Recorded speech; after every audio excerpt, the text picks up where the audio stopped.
வணக்கம். ஸ்ரீ ராமகிருஷ்ண பரமஹம்சரின் வாக்கு. நடிப்பு பைத்தியம். ஒரு மனிதன் தேவைப்பட்ட போதெல்லாம் கடன் வாங்கி கொண்டிருந்தான்.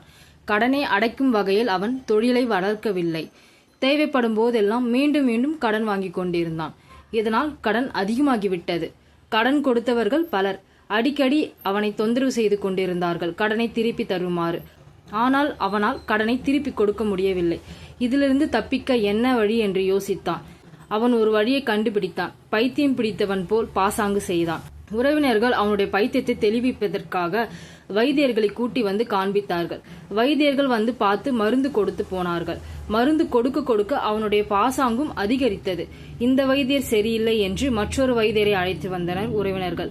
மறுபடியும் அதே மாதிரி பைத்தியம் அதிகமாக தான் ஆகி கொண்டிருந்தது. கடைசியாக ஒரு வைத்தியர் வந்தார். அவர் அனுபவம் நிறைந்தவர், சிறந்த அறிவாளி.